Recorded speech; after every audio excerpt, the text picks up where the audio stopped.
इस कहानी की शुरुआत में हमें बताया जाता है कि आज से हजारों साल पहले इंसान और ड्रैगन काफी अच्छे दोस्त हुआ करते थे, लेकिन धीरे धीरे इंसान काफी लालची हो गए। वो जंगलों को काटने लगे। इस विनाश को रोकने के लिए ड्रैगन्स ने इंसानों को काफी समझाया, लेकिन इंसानों ने उन्हीं पर अटैक करना शुरू कर दिया। इसी बीच पिटोसियस नाम का शैतान ड्रैगन्स को मारने के लिए एक मॉन्स्टर बनाता है जिसका नाम नेटल ब्रेंड था, लेकिन पिटोसियस उस मॉन्स्टर को काबू नहीं कर पाता है और खुद ही उसका शिकार बन जाता है। फिर नेटल ब्रेंड ने सभी ड्रैगन्स को मारना शुरू कर दिया। क्योंकि ड्रैगन्स की आग का उस पर कोई असर नहीं होता था, इसलिए सारे ड्रैगन्स उससे डरकर कहीं दूर छिप गए और नेटल ब्रेंड थककर अपने किले में वापस लौट आता है। वहीं हमें दूर पहाड़ों में ड्रैगन्स को दिखाया जाता है जो दुनिया से छिपकर यहाँ रह रहे थे, जिसकी वजह से उनकी आजादी पूरी तरह छिन चुकी थी। फिर हमें फायर ड्रैग को दिखाया जाता है जो अपनी दोस्त सोरेल से कहता है कि मुझे छिपकर रहना अच्छा नहीं लगता है, तो सोरेल उसे समझाती है कि हम यहाँ बिल्कुल सुरक्षित हैं। फिर सोरेल अपने घर चली जाती है। सोरेल एक लोमड़ी थी, इसने अपने परिवार के साथ पेड़ों में रहा करती थी। फायर ड्रैग स्लेट बियर्ड के पास आता है जो बहुत ही ओल्ड ड्रैगन था और वो हमेशा फायर ड्रैग को रियल ड्रैगन्स की कहानियां सुनाया करता था। वो उससे कहता है कि पहले ड्रैगन्स रिम ऑफ हेवन में रहा करते थे जो ड्रैगन्स के लिए एक हेवन ही था जहाँ चांद के फूल खिलते थे। तो फायर ड्रैग पूछता है वो कहाँ है, तो ओल्ड ड्रैगन बताता है वो दुनिया के दूसरे छोर पर पहाड़ों के बीच में है। ये सुनकर फायर ड्रैग बहुत खुश होता है और अगले दिन ही वो सोरेल को इस बारे में बताता है। वो उससे कहता है वो जगह ड्रैगन्स के लिए हेवन है और मैं वहाँ असली ड्रैगन्स की तरह रह सकता हूँ। तो सोरेल कहती है कि मेरे डैड कहते हैं इस पहाड़ी के बाहर हमारी जान को खतरा है। तभी उन्हें एक ब्लास्ट की आवाज सुनाई देती है और जब वो उस जगह जाकर देखते हैं तो इंसान धीरे धीरे जंगलों को काट रहे थे। ये देखकर वो काफी डर जाते हैं और वो आकर बाकी ड्रैगन्स को इस बारे में बताते हैं। सभी ड्रैगन्स काफी डर रहे थे, तो बोटल नेक सभी को शांत करता है और उनसे कहता है अगर इंसान इसी तरह आगे बढ़ते रहे तो कुछ दिनों बाद ही वो यहाँ पहुँच जाएंगे, इसलिए वो सभी को छिपने की जगह ढूंढने को कहता है। फायर ड्रैग सोरेल से कहता है कि हमें छिपने की क्या जरूरत है, हम रिम ऑफ हेवन में जा सकते हैं, इसलिए हम दोनों मिलकर रिम ऑफ हेवन ढूंढेंगे और वापस आकर सभी को वहाँ ले जाएंगे। तभी सोरेल की मॉम उसे ढूंढते हुए वहाँ आ जाती है और वो उसे अपने साथ घर ले जाती है, जहाँ उसके पेरेंट्स काफी परेशान थे कि हमें इस पहाड़ी से दूर किसी सुरक्षित जगह पर जाना चाहिए। तो उसके डैड उसे कहते हैं अगर मुझे कोई ऐसी जगह पता होती तो मैं अब तक तुम्हें वहाँ लेके चला गया होता। फिर हम फायर ड्रैग को देखते हैं जिसे रात में नींद नहीं आ रही थी, इसलिए वो अकेले ही रिम ऑफ हेवन को ढूंढने जाने लगता है। तभी सोरेल वहाँ आती है और वो भी उसके साथ जाने को कहती है और दोनों साथ में वहाँ से निकल जाते हैं। उन्हें वहाँ एक सिटी दिखती है और वो वहाँ जाकर इंटरनेट पर रिम ऑफ हेवन को ढूंढने का डिसाइड करते हैं। और हम फिर बैन नाम के लड़के को देखते हैं जो एक ज्वेलरी शॉप से नेकलेस को चुरा रहा था, लेकिन इस बात का पता शॉपकीपर को चल जाता है और वो उसे पकड़ने के लिए उसका पीछा करने लगता है। इसलिए बैन उनसे बचने के लिए भीड़ में से एक कस्ट्यूम पहन लेता है और छिपकर वहाँ से भाग जाता है। और सोरेल और फायर ड्रैग भी सिटी में पहुँच जाते हैं और सोरेल फायर ड्रैग से कहती है कि मैं रिम ऑफ हेवन के बारे में इंफॉर्मेशन पता करके आती हूँ और तुम कहीं छुप जाओ क्योंकि कोई भी तुम्हें देखकर डर सकता है। सोरेल वहाँ से चली जाती है और फायर ड्रैग एक गैराज में जाकर छुप जाता है, जहाँ वो एक पोस्टर देखता है जिसमें एक लड़का ड्रैगन की सवारी कर रहा था और ऐसा ही स्लेट बियर्ड ने अपनी कहानी में बताया था। तभी वहाँ बैन आ जाता है क्योंकि ये उसका घर था। बैन ड्रैगन को देखकर काफी डर जाता है क्योंकि वो उससे बात कर रहा था। फायर ड्रैग उससे कहता है कि वो जो पोस्टर में लड़का है वो तुम ही हो। बैन काफी डरा हुआ था और वो झूठ बोलता है कि वो मैं ही हूँ, मैं एक ड्रैगन राइडर हूँ। फायर ड्रैग उससे पूछता है ये राइडर क्या होता है, तो बैन बताता है राइडर उसे बोलते हैं जो ड्रैगन की सवारी करता है और वो ड्रैगन का काफी अच्छा दोस्त होता है। इससे फायर ड्रैग बहुत खुश हो जाता है और वो उससे कहता है क्या तुम मेरी रिम ऑफ हेवन को ढूंढने में मदद करोगे। तभी सोरेल वहाँ आ जाती है और वैन को देखकर काफी डर जाती है। वो फायर ड्रैग पे बहुत गुस्सा करने लगती है कि मैंने तुमसे मना किया था कि तुम इंसानों से दूर रहना। तो फायर ड्रैग कहता है तुम गलत समझ रही हो, ये हमारी रिम ऑफ हेवन को ढूंढने में मदद करेगा। तो सोरेल कहती है तुम इंसानों की बातों में कैसे आ गए, क्योंकि सारे इंसान झूठे होते हैं। तभी वैन देखता है पुलिस उसे पकड़ने के लिए वहाँ आ गई है, इसलिए वो खुद की जान बचाने के लिए फायर ड्रैग से कहता है मैं तो तुम्हारी मदद करना चाहता हूँ। फायर ड्रैग बैन की बातों में आ जाता है और तीनों वहाँ से निकल जाते हैं। सभी पुलिस ऑफिसर ड्रैगन को देखकर काफी डर जाते हैं। फायर ड्रैग बैन से पूछता है कि हमें रिम ऑफ हेवन जाना है जो दुनिया के दूसरे छोर पर है। इससे बैन काफी डर जाता है और उसे नीचे उतारने को कहता है। फायर ड्रैग उसे नीचे उतार देता है और उससे कहता है तुम तो हमारी मदद करने वाले थे, लेकिन वो उसकी बात सुने बगैर ही वहाँ से चला जाता है। तभी वहाँ सोरेल को किसी के आने की आवाज आती है, इसलिए वो फायर ड्रैग को वहाँ छुपा देती है। तभी वहाँ 3 बौने मजदूर आते हैं और सोरेल कहती है तुम कौन हो? तो वो कहते हैं हम तो यहाँ से गुजर रहे थे। तभी वो फायर ड्रैग को देख लेते हैं, वो उसे देखकर बहुत खुश होते हैं। लेकिन तभी उनमें से एक बोना आदमी बहाना बनाकर वहाँ से भाग जाता है। वो दोनों बोने पूछते हैं तुम कहाँ जा रहे हो? तो फायर ड्रैग उन्हें बता देता है हम रिम ऑफ हेवन को ढूंढने जा रहे हैं। तो वो कहते हैं कि वो उस जगह है जहाँ पूरा पश्चिम से मिलता है, और वो उसे ये भी बता देते हैं कि कहानी के मुताबिक जिस दिन रिम ऑफ हेवन मिल जाएगा उस दिन चांदी सोने से भी ज्यादा महंगी हो जाएगी। बैन भी छिपकर उनकी बातें सुन रहा था और वो सोना और चांदी की बातें सुनकर बहुत खुश होता है कि अगर मुझे ढेर सारा सोना मिल जाए तो मुझे कभी भी चोरी करने की जरूरत नहीं पड़ेगी। वहीं फायर ड्रैग उनसे कहता है कि मुझे वहाँ जाने का रास्ता ढूंढना है। तो बोने वहाँ से चले जाते हैं। तभी बैन वापस आता है और उनसे कहता है कि हम मिलकर रिम ऑफ हेवन ढूंढेंगे। तो सोरेल और बैन के बीच लड़ाई हो जाती है क्योंकि सोरेल को उस पर यकीन नहीं था और वो उससे कहती है तुम झूठे और लालची हो। फायर ड्रैग को वहाँ एक किला दिखाई देता है। वहीं हमें उस बोने मजदूर को दिखाया जाता है जो वहाँ से भाग गया था। इसका नाम ग्रेट था। वो एक महल की तरफ खुशी से भागता हुआ जा रहा था। फिर हमें किले में नेटल ब्रांड को दिखाया जाता है जो अपने सर्वेंट ट्विंगलैंग के साथ 500 सालों से भी ज्यादा समय से यहाँ रह रहा था। तभी ग्रेड उसके पास आता है और उसे बताता है उसने पहाड़ी में एक सिल्वर ड्रैगन देखा है। तो नेटल ब्रांड इससे काफी खुश होता है। फिर वो उसका शिकार करने के लिए उस तरफ निकल जाता है। वहीं फायर ड्रैग भी किले को देख रहा था और उसे ऐसा एहसास होता है कि कोई उसकी तरफ आ रहा है, इसलिए वो तीनों वहाँ से निकल जाते हैं। नेटल ब्रांड जब वहाँ पहुँचता है तो वो देखता है कि फायर ड्रैग वहाँ से उड़कर चला गया है, इसलिए उनका पीछा करने के लिए वो ट्विंगलैंग को भेजता है और उससे कहता है कि तुम वीडियो कॉल के जरिए मुझे सारी इंफॉर्मेशन देना। वो कौवे पर बैठकर वहाँ से निकल जाता है। वहीं पहाड़ी में सभी लोग फायर ड्रैग और सोरेल को ढूंढ रहे थे लेकिन उन्हें कोई नहीं मिलता है। वहीं फायर ड्रैग और बैन और सोरेल पूर्व की तरफ बढ़ रहे थे। तभी सब एक तूफान में फंस जाते हैं जिसकी वजह से वो सभी नीचे गिरकर बेहोश हो जाते हैं। फिर हमें दिखाया जाता है कि बैन की जब आँख खुलती है तो वो रेगिस्तान में था और सोरेल भी वहीं थी, लेकिन उन्हें फायर ड्रैग कहीं नजर नहीं आ रहा था। वो उसे ढूंढते हुए एक खंडर में पहुंचते हैं जब फायर ड्रैग बेहोश पड़ा था। तभी वहाँ कोई दूसरा क्रिएचर आ जाता है जिससे डर के बैन फायर ड्रैग को उठाता है और वो उस क्रिएचर को चुनौती देता है क्योंकि उसे नहीं पता था फायर ड्रैग आग नहीं उगल सकता। इसलिए जब वो फायर ड्रैग को उस पर आग उगलने को कहता है तो वो उसके मुंह से सिर्फ चिंगारियां ही निकलती हैं, जिससे वो क्रिएचर उनके ऊपर हमला कर देता है। बैन और सोरेल उसका सामना तो करते हैं लेकिन उससे जीत नहीं पाते। तभी वहाँ प्रोफेसर जैक आकर उन्हें बचा लेता है क्योंकि वो जानवर खुद को मिरर में देखकर फ्रीज हो जाते थे। जैक सिल्वर ड्रैगन को देखकर बहुत खुश होता है और उससे कहता है कि ये जानवर बड़े अनोखे होते हैं। तो बैन कहता है कि ये ज्यादा ही अनोखा है क्योंकि इसे आग उगलना तक नहीं आता। ये सुनकर फायर ड्रैग बहुत उदास हो जाता है और वो वहाँ से भाग जाता है, जिससे सोरेल उस पर बहुत गुस्सा करती है। फिर वो सभी उसे ढूंढने जाते हैं। वहीं ट्विंगलैंग भी वहाँ पहुँच चुका था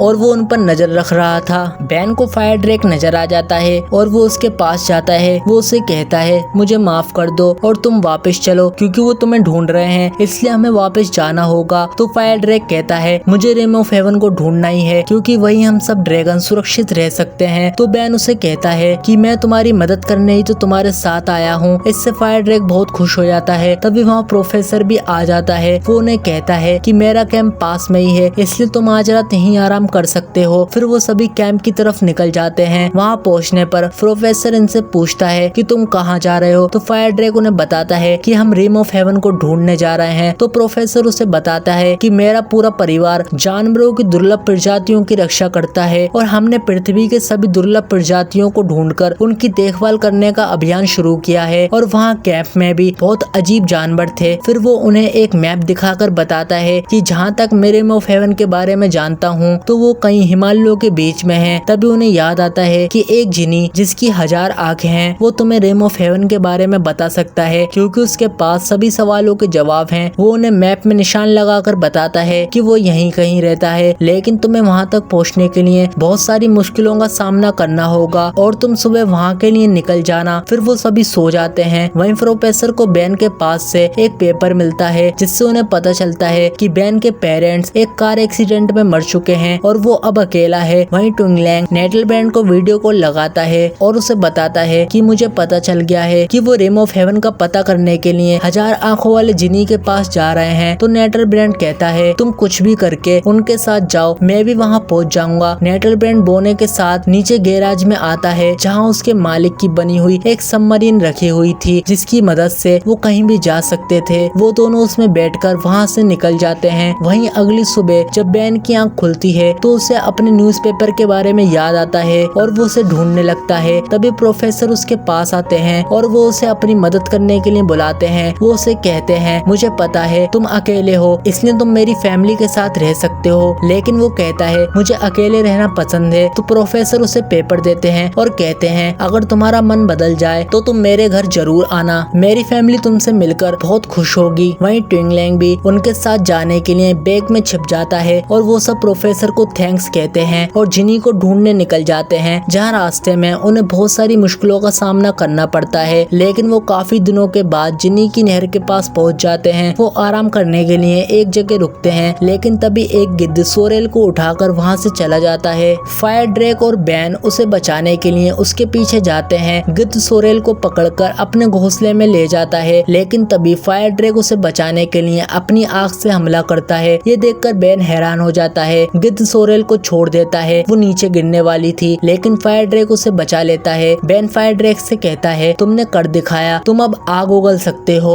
वो बहुत खुश होता है। तभी सोरेल को जिनी की नहर नजर आती है। फिर वो वहाँ जिनी को ढूंढने लगते हैं। तभी वहाँ बैन को एक पुरानी कार दिखाई देती है जिसमें लिखा था हॉर्न बजाओ। बैन जैसे ही उस हॉर्न को प्रेस करता है तो गाड़ी के साइलेंसर में से जिनी बाहर निकलने लगता है। जिनी इनसे पूछता है बोलो तुम्हारा क्या सवाल है, तुम जो चाहो वो सवाल पूछ सकते हो, लेकिन वो सवाल मेरे लिए नया होना चाहिए। फिर वो सभी सोच में पड़ जाते हैं, लेकिन फायर ड्रैक कहता है हमें जिनी से रिम ऑफ हेवन के बारे में पूछना ही होगा। बैन कहता है ये सवाल तो उसने बहुत बार सुना होगा। फायर ड्रैक कहता है मैं मौका नहीं गवा सकता, भले ही इसमें मेरी जान क्यों न चली जाए। फिर वो जिन से पूछने लगता है रिम ऑफ हेवन कहाँ पर है। तभी बैन उसे रोककर पूछता है कि बताओ रिम ऑफ हेवन कहाँ पर नहीं है। तो इससे जिन भी बहुत हैरान हो जाता है क्योंकि ये सवाल उससे किसी ने नहीं पूछा था। बैन उसे कहता है मुझे हर वो जगह बताओ जहाँ रिम ऑफ हेवन नहीं है। जिनी कहता है इसमें तो मेरी पूरी जिंदगी निकल जाएगी। इसलिए वो बैन को अपनी आंखों की मदद से रिम ऑफ हेवन की एक झलक दिखाता है। जिनी उनसे कहता है तुम्हें कोई और सवाल पूछना है। तो सोरेल गलती से कह देती है हम यहाँ से कैसे निकल सकते हैं। जिनी ने यह सवाल पहले भी कई बार सुना था, इसलिए वो उन पे अटैक कर देता है। मगर तभी वहाँ नेटल ब्रांड भी पहुँच जाता है और नेटल ब्रांड और जिनी के बीच फाइट होने लगती है। इस बात का फायदा उठाकर फायर ड्रैक उन सभी को बचाकर वहाँ से निकल जाता है। बैन उस जिनी के जादू की वजह से अजीब अजीब हरकतें करने लगता है। तभी सोरेल को याद आता है कि प्रोफेसर की दोस्त यहीं पास में रहती है, इसलिए ये उनसे मदद मांगने के लिए उनकी तरफ निकल जाते हैं। वहीं नेटल ब्रांड उस जिनी को मार देता है और वो दोनों वहीं रुककर टिंगलैंग के मैसेज का इंतजार करने लगते हैं ताकि उन्हें पता चल सके कि वो अब कहाँ जा रहे हैं। सोरेल फायर ड्रैक को मैप की मदद से गाइड करती है जिससे ये उस गाँव में पहुँच जाते हैं। वहाँ पहुँचने पर बैन भी ठीक हो जाता है। सभी गाँव वाले ड्रैगन को देखकर बहुत खुश होते हैं और वो उन्हें प्रोफेसर की दोस्त सुबिशा के पास लेके जाते हैं, जो बैन को देखकर काफी खुश होती हैं क्योंकि उन्हें लगता है बैन एक ड्रैगन राइडर है। फिर वो उन सभी को एक जगह लेके आती हैं। फायर ड्रैक पूछता है मुझे जानना है रिम ऑफ हेवन कहाँ पर है। सुबिशा कहती है उस जगह के बारे में कोई नहीं जानता क्योंकि उसे दुनिया से छिपा कर रखा गया है। फिर वो उन्हें बताती है वॉरेन ड्रैगन की सवारी करने वाला अकेला इंसान था और जब नेटल ब्रांड ने उन पे हमला किया तो वो उन्हें रिम ऑफ हेवन में ले गया और उस जगह को एक खास चाबी से बंद कर दिया। लेकिन जब वॉरेन बाकी ड्रैगन की खोज में निकला तो नेटल ब्रांड ने उस चाबी को छीनकर उसे मार डाला और मरते मरते वॉरेन भविष्यवाणी करता है जब रिम ऑफ हेवन मिल जाएगा तब चांदी सोने से भी महंगी हो जाएगी। तभी बैन को बैग में से कोई आवाज आती है और जब वो अपना बैग खोलता है तो उसमें टिंगलैंग निकलकर भागने लगता है, मगर सोरेल उसे पकड़ लेती है और उसके बारे में पूछती है तो वो कहता है मैं आपका दुश्मन नहीं हूँ, मुझे नेटल ब्रांड ने भेजा है। तो सोरेल उसे मारने लगती है तो वो कहता है मुझे मत मारो, मुझे ये काम मजबूरी में करना पड़ता है। तो फायर ड्रैक उससे पूछता है कि नेटल ब्रांड हमसे क्या चाहता है। तो वो बताता है कि वो आपके जरिए रिम ऑफ हेवन में पहुंचना चाहता है। तभी टिंगलैंग को नेटल ब्रांड का कॉल आता है। टिंगलैंग नेटल ब्रांड से बात करता है और उससे झूठ कह देता है कि हम नॉर्थ पोल की तरफ जा रहे हैं क्योंकि रिम ऑफ हेवन वहीं पर है। तभी वहाँ एक आदमी खाना लेके आता है जिसकी वजह से टिंगलैंग का फोन नीचे गिर जाता है और नेटल ब्रांड को सारी सच्चाई पता चल जाती है। सुबिशा उनसे कहती है कि तुम उसके यहाँ आने से पहले रिम ऑफ हेवन को ढूंढ लो। तो सोरेल कहती है है, हम नहीं जानते वो कहाँ पर है। तो फायर ड्रैग कहता है तुमने जिनी की आंखों में क्या देखा था? तो बैन कहता है मुझे कुछ याद नहीं है। तो सुबीशा उसे अपने साथ लेके जाती है और उस पर अपना जादू करती है, जिससे उसे पता चल जाता है कि वो पहाड़ों के बीच में है। सुबीशा उन्हें नक्शे में उस पहाड़ की लोकेशन देती है। तभी नेटल ब्रांड का कौवा उस मैप को लेकर उड़ जाता है। तभी वो बैन को बताती है हिमालय पर्वत उस दिशा में है और तुम्हें सही रास्ता ड्रैगन राइडर दिखाएगा। तभी बैन उन्हें कहता है मैं कुछ नहीं जानता। तभी सुबीशा उसे कहती है तुम्हें खुद पे भरोसा करना होगा। तभी वो बैन को एक जैकेट देते हैं और वो टिंगलेंग को भी अपने साथ लेके वहाँ से निकल जाते हैं। वो उस पहाड़ी तक पहुँच जाते हैं। तभी बैन सुबीशा के मैजिक की मदद से फायर ड्रैग को रास्ता बताता है। तभी नेटल ब्रांड भी वहाँ पहुँच जाता है और वो उन पे हमला करने लगता है, लेकिन बैन और बाकी सब बड़ी मुश्किल से उससे अपनी जान बचा लेते हैं और वो नीचे गिर जाता है और वो उस खुफिया गेट तक पहुँच जाते हैं जहाँ रिम ऑफ हेवन होता है। वो उस खुफिया गेट को ओपन करते हैं, लेकिन वो एक पुरानी गुफा होती है, जिससे बैन को लगता है रिम ऑफ हेवन तो सिर्फ किस्से कहानियों में ही है। वहीं नेटल ब्रांड नीचे गिरने के बाद भी बच जाता है और वो जोर से चिल्लाता है, जिससे बैन काफी डर जाता है और वो सभी को कहता है हमें वापस जाना होगा। तभी फायर ड्रैग उससे कहता है मैं कहीं नहीं जाऊंगा जब तक मुझे रिम ऑफ हेवन नहीं मिल जाता। तो बैन उससे कहता है कि रिम ऑफ हेवन जैसी कोई जगह नहीं है, इसलिए हमें यहाँ से जाना होगा। लेकिन फायर ड्रैग उसे कहता है हम ऐसे हार नहीं मान सकते। तो बैन उसकी नहीं सुनता और वहाँ से चला जाता है। बैन बाहर आता है, तभी उसे नेटल ब्रांड के आने की आवाज आती है, इसलिए वो उससे छिप जाता है, जिससे नेटल ब्रांड उसे नहीं देख पाता और वो सिल्वर ड्रैगन की तरफ बढ़ जाता है। तभी बैन देखता है नेटल ब्रांड गोल्ड का है, क्योंकि उसका जो पार्ट टूटा था वो गोल्ड का था। इससे उसे वो भविष्यवाणी याद आती है। वहीं नेटल ब्रांड सिल्वर ड्रैग को मारने के लिए उस गुफा में आ जाता है। ये देखकर सोरेल उससे कहती है हमें कुछ भी करके यहाँ से निकलना होगा। तो फायर ड्रैग कहता है मैं अब नहीं भाग सकता, मुझे अपनी पूरी ड्रैगन प्रजाति के लिए लड़ना होगा। फिर वो नेटल ब्रांड से लड़ने के लिए उसके सामने आ जाता है, मगर नेटल ब्रांड बहुत ताकतवर था, इसलिए वो फायर ड्रैग को मारने लगता है। बैन भी वहाँ पहुँच जाता है और उन्हें कहता है मुझे वो भविष्यवाणी समझ आ गई है, इसका मतलब यह है कि वो सोना है और तुम चांदी हो, इसलिए तुम्हें उसे हराना होगा। तो फायर ड्रैग कहता है मेरी आग मेरे मुंह से नहीं निकल पा रही है। तभी नेटल ब्रांड उसे पकड़ लेता है। ये देखकर सोरेल और बैन उसे बचाने के लिए आगे बढ़ते हैं, लेकिन वो उन्हें दूर फेंक देता है और बैन को पकड़ लेता है। बैन फायर ड्रैग को समझाता है कि तुम मेरे बिना आग उगल सकते हो, लेकिन फायर ड्रैग को अपने ऊपर विश्वास नहीं था। इससे बैन समझ जाता है जब वो मुसीबत में होता है तभी वो आग उगल सकता है, इसलिए वो नेटल ब्रांड को कहता है तुम चाहो तो मुझे खा लो, लेकिन मेरे दोस्त को कुछ मत करना। नेटल ब्रांड बैन को खाने लगता है, लेकिन तभी फायर ड्रैग अपनी फुल पावर का यूज करता है और वो नेटल ब्रांड को पूरी तरह जलाकर खाक कर देता है। बैन और सोरेल बहुत खुश होते हैं कि भविष्यवाणी बिल्कुल सच थी, लेकिन फायर ड्रैग उदास हो जाता है और कहता है कोई रिम ऑफ हेवन नहीं है। तभी सोरेल को एक जेम दिखाई देता है जो नेटल ब्रांड के गले में से निकला था और यही जेम रिम ऑफ हेवन की चाबी थी और उसे वहाँ लॉक दिखाई देता है। और जब वो उस चाबी को लॉक में लगाती है तभी एक गेट खुलता है।